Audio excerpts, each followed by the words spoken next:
Good day, ladies and gentlemen, and welcome back to In-Depth Perceptions. I'm very happy to be back, and I'm happy to be making this video with you guys. This video is going to be the first video in a series of videos where there's going to be in-depth and complex issues and questions that are going to be asked. The first one, which we're going to tackle today, we're going to inquire today. We're going to look at today together, not as me telling you guys something and you listening, but looking, standing, observing the words, observing ourselves, observing our environment, because it all relates to the question posed in today's video, which is, what is compartmentalization and what is its role in society? Now, to answer these questions appropriately, one must take an inward journey. The outward expression of compartmentalization can be looked at in many institutions and many ideologies that we see in the outside world. But ultimately it comes back to our inward worlds, to our inward states of being. And we're going to discuss both of these expressions of what compartmentalization is, both inwardly and outwardly.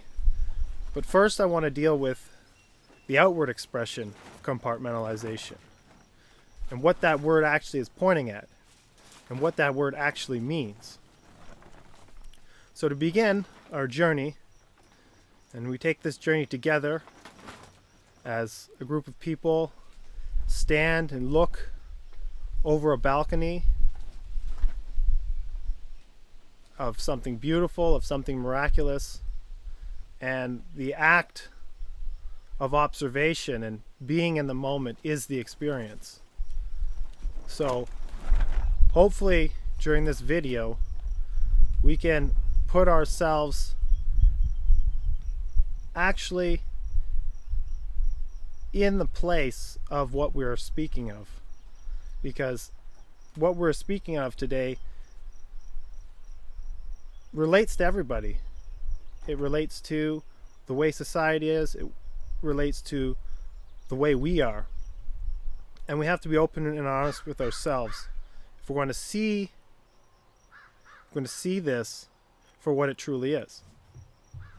So, what is compartmentalization?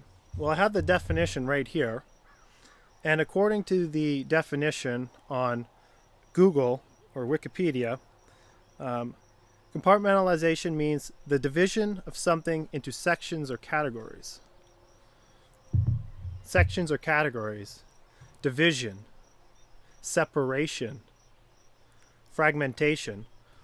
All these words can be used interchangeably because they're all pointing at something similar in nature. They're all pointing at the same structure. So we shouldn't get lost in words. We should try and look behind the word and see what the word is actually pointing at. So when we're dealing with compartmentalization in society, we're dealing with a division. We are dealing with a separation. So there are numerous examples we can turn to in our society. There are numerous examples we can turn to in our society which are expressions of this division and are expressions of this compartmentalization.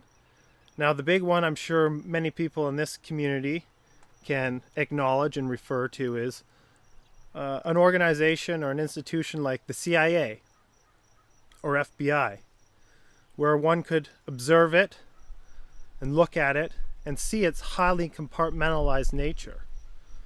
And through observing its highly compartmentalized nature, can see how the system as a whole operates.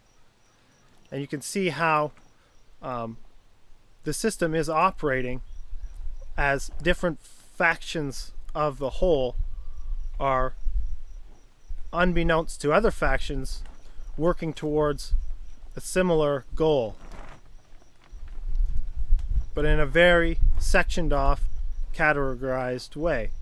And the CIA, again, is a glaring example of this way compartmentalization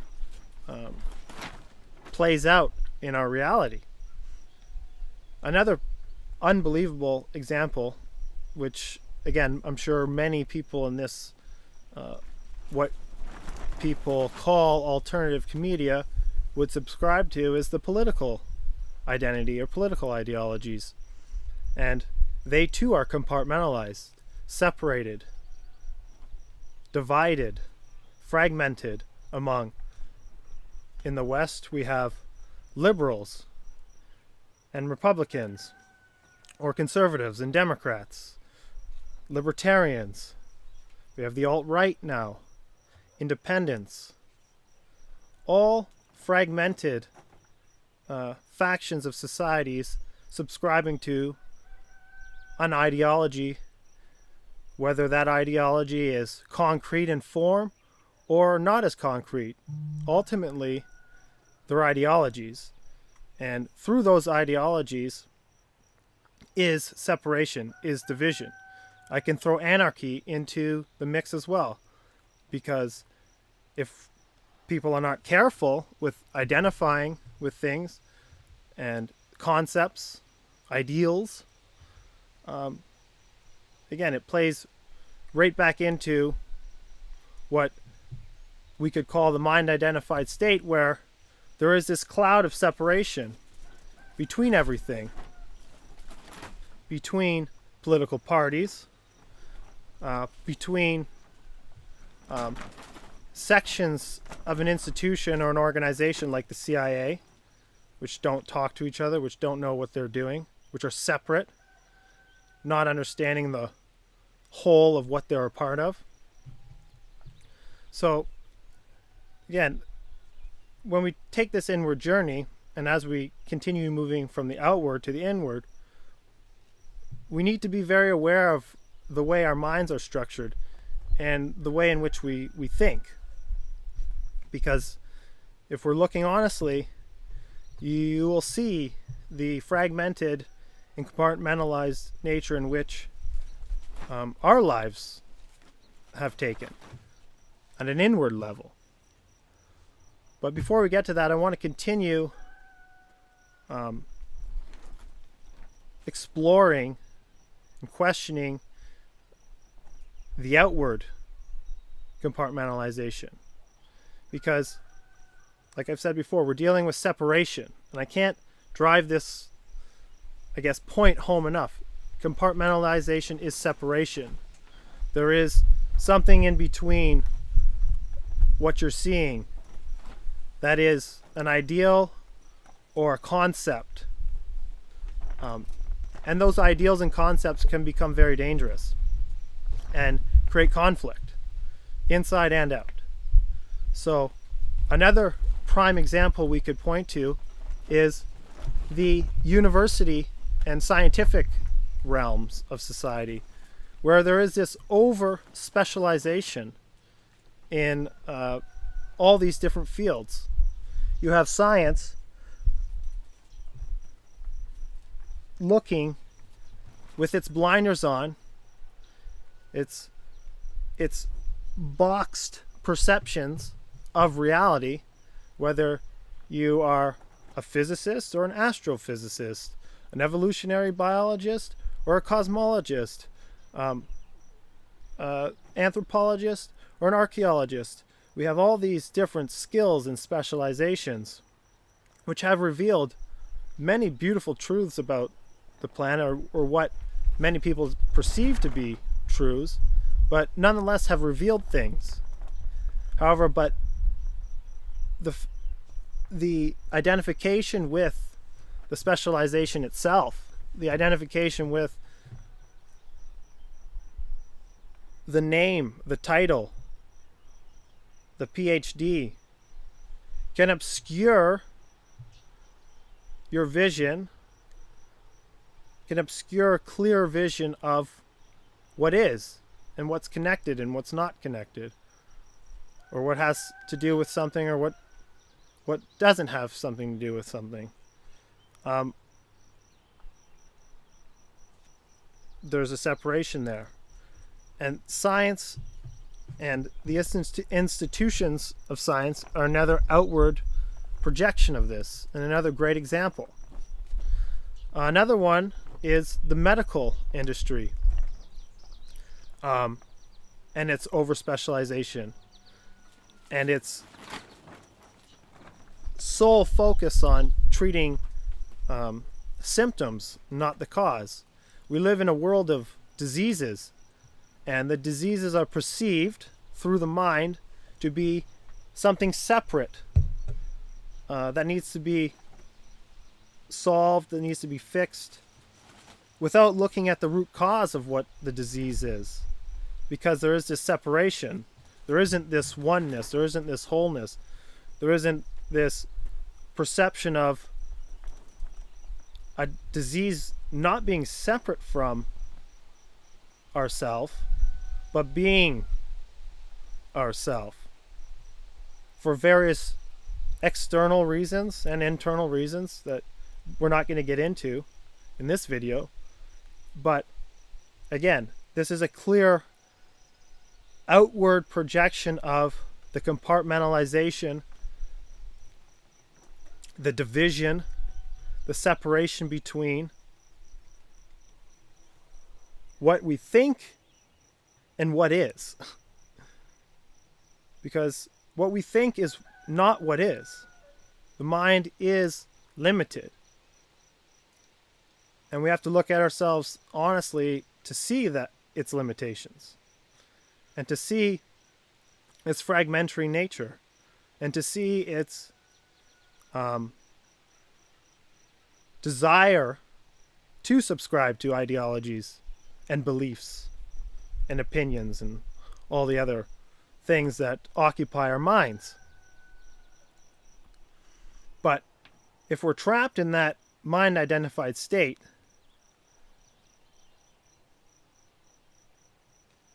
there's a good chance that we see the world in separation.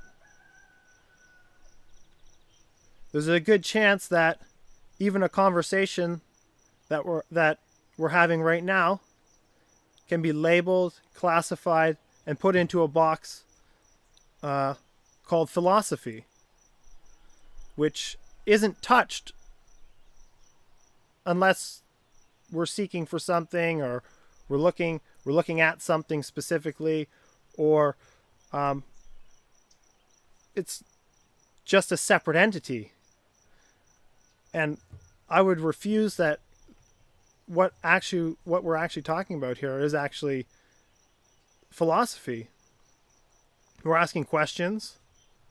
We're trying to observe ourselves. We're trying to observe ourselves in this reality. So this isn't philosophy. This is asking questions. Because we're only going to get any answers if we continue to ask questions and continue to observe and to continue to be extremely attentive in our everyday lives and to be present. Because going inward isn't necessarily an easy journey. It could require the letting go of many, many things. As hopefully this video series continues to progress, we get at the heart of the inward journey and where it ultimately leads.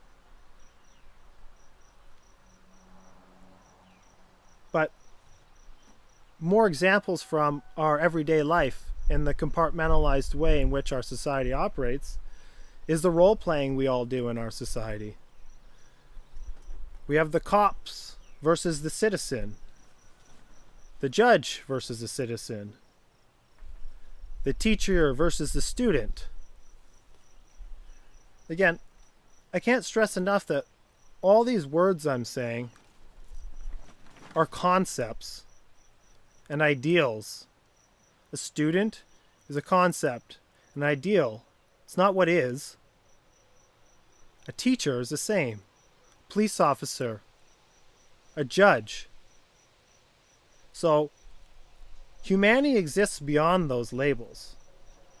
And whenever people get close, humanity always rears its head, and you see each other as you see yourself as the other person.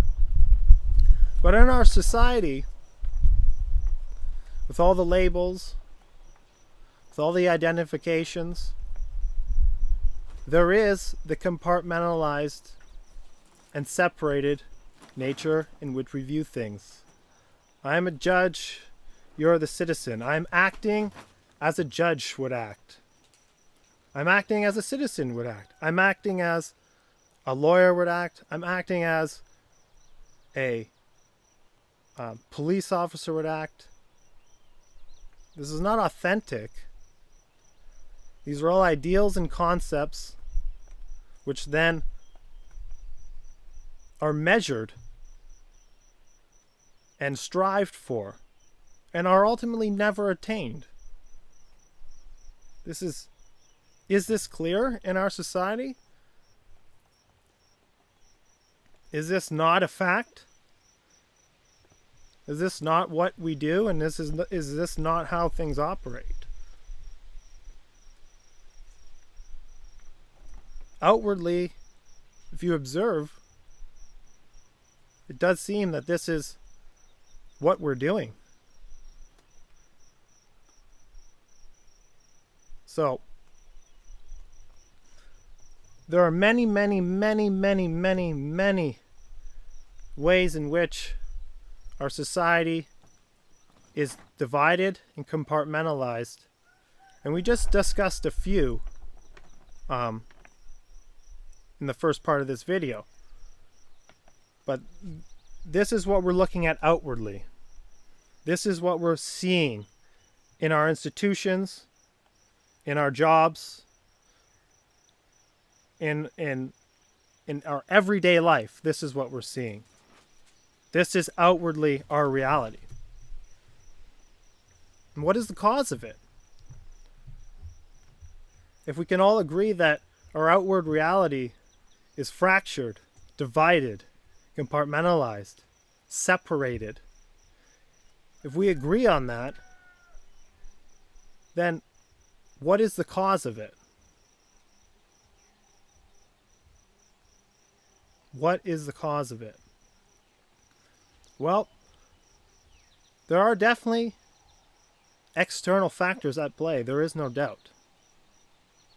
And to deny external factors is obviously to deny what clearly is.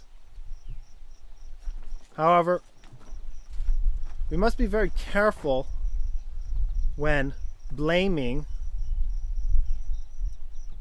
or victimizing ourselves and pointing outwardly at why things are the way they are, as opposed to pointing inwardly as to why things are the way they are. Now, human beings over the past at least 2 millennia have been extremely indoctrinated, conditioned, killed, maimed, tortured, riddled with fear, anxiety, riddled with sorrow, hate, anger, resentment. All these different emotions, different states of being, have almost been conditioned into us by religion, by war, by society as a whole. Many different reasons, many different factors. But we stand where we are today with that history clear. And we ask ourselves, what can we do with this understanding of our past conditioned, our extremely brutal history of war and slaughter, and how humans en masse have been conditioned a certain way. I think we're at the time, if we observe, that it's time to break free of all of that conditioning. People in this community see where the world is going. It's not hard to see it. So, as this system of tyranny and total control and slavery and all the other horrible things that it consists of rises and emerges, there is going to be this balancing act that takes place. This is the polarities of the two-dimensional world in which our minds and ourselves exist in. But as this rising and this balancing act happens, I think there's a discovery of depth, a discovery of who we truly are as individuals. That is happening all over the planet, because there is more to this surface reality than we acknowledge. And I'm not claiming that it is anything that I can say in words. All I'm saying is, are we more than our minds? Are we more than our conditioned states of being?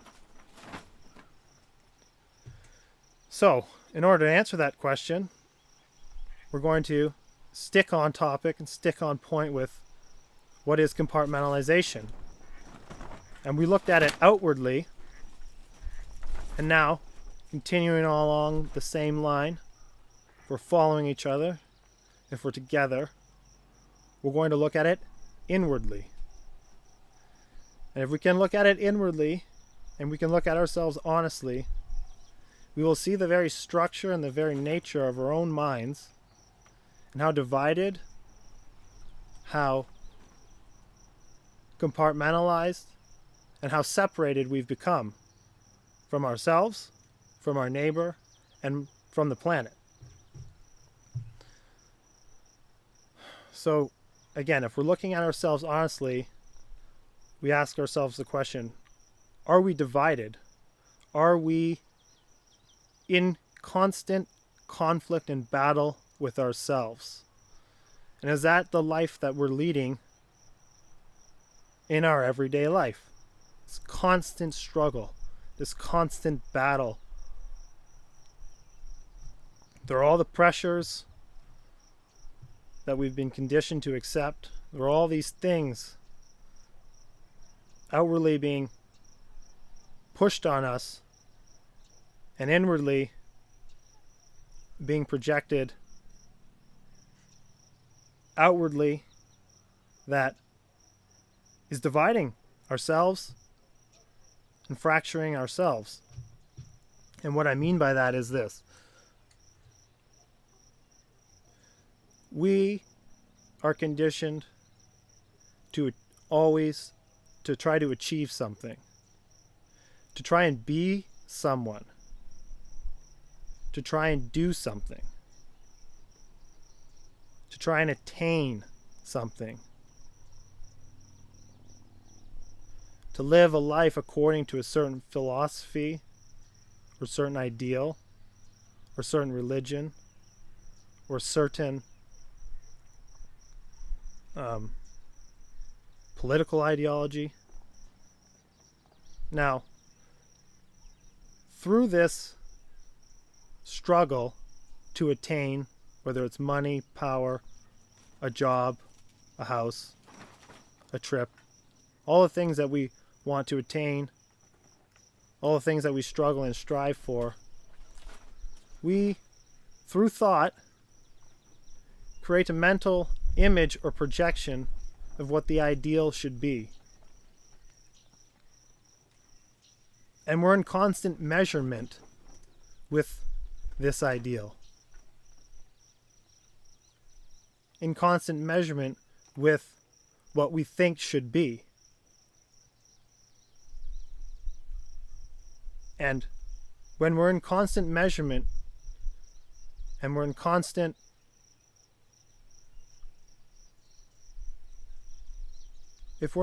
measurement, we're in constant conflict with ourselves. Because the ideal, what we're striving for, success, sex, money, pleasure, what we're striving for is ultimately illusory. It is a thought projected out there somewhere. And when it's attained, it's never enough. It's never what you thought it was going to be. Because what we think isn't what is.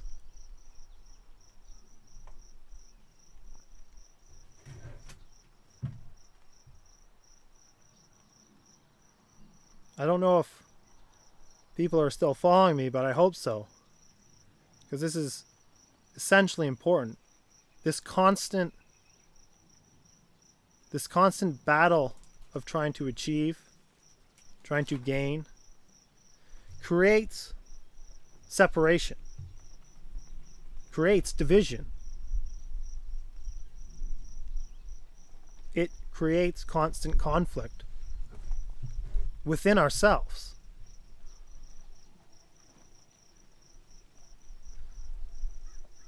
So,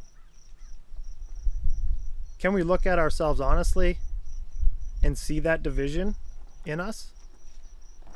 Can we see the thoughts that we project that we don't measure up to, and see inherently how that breeds conflict? Can we look at ourselves and see how we act certain ways in certain situations and then behave completely differently in other situations, around other people? Are we, the student during the week and somebody else on the weekend? We the doctor during the week, the lawyer during the week, and somebody else on the weekend?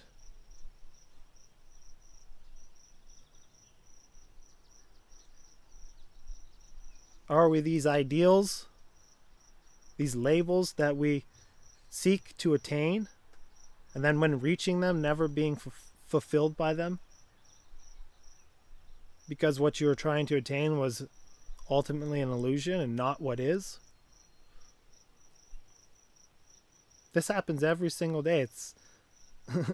It's funny to see when you realize it, especially in your own life, and you can see clearly how you've acted and how your thoughts have created certain realities, certain perceptions for yourself. So again, this is definitely an in-depth look and a journey that we're trying to take, and we're doing it slowly. We're going slow because there's a lot of questions when we ask ourselves that have answers, but the answers will come when there's a free and clear mind. And right now, many people are not ready to look at things with a free and clear mind, which is okay. Their time will come. But for the question of compartmentalization, I hope it's clear by the end of this video that we all live fragmented and compartmentalized lives. We all live in constant conflict with ourselves and our ideals that we try to strive for. And through this mental projection of ideals, through this mental projection of yourself onto the world, there is inevitably and inherently going to be conflict. Because through these mental projections, you create separation, and we create division by doing so.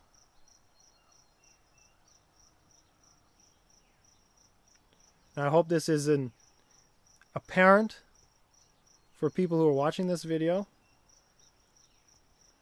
because we understand outwardly how society is divided, separated, and compartmentalized. But if we're still in a mind-identified state of being, then we believe society is out there somewhere, when it's not. We are society. It's not in the governmental buildings. It's not somewhere outside. We are society. Society is us. We've created society through our inward conflict and our inward compartmentalization.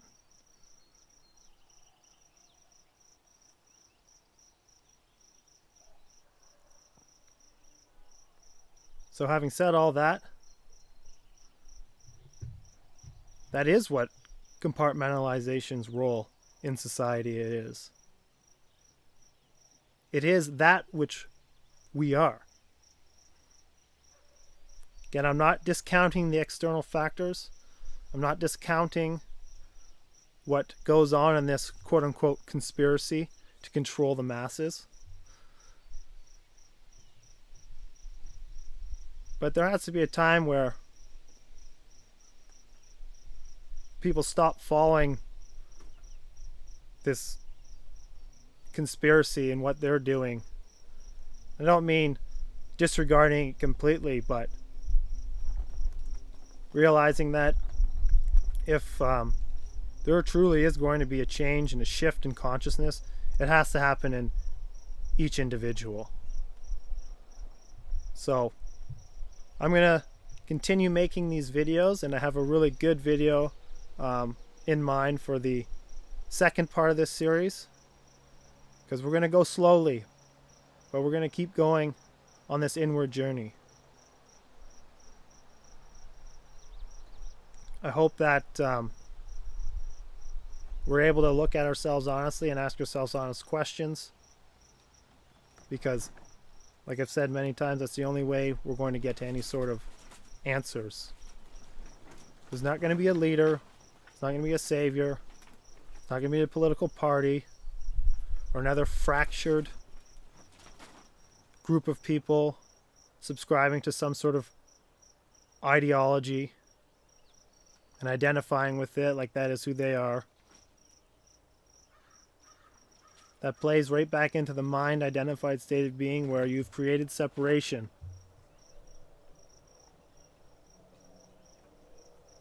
By looking at things with the filter screen. The trees and the mountains and the bushes and the water behind me, we could ask ourselves the question,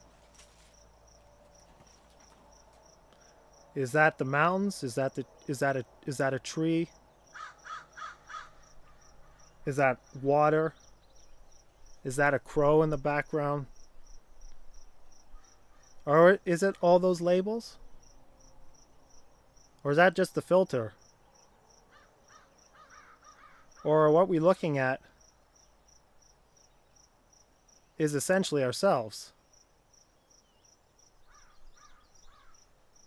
What we are is all rooted in the same thing. We're all creation. We are creation. So if that's the perception, not only just a perception, but the act of living that, then there is no separation.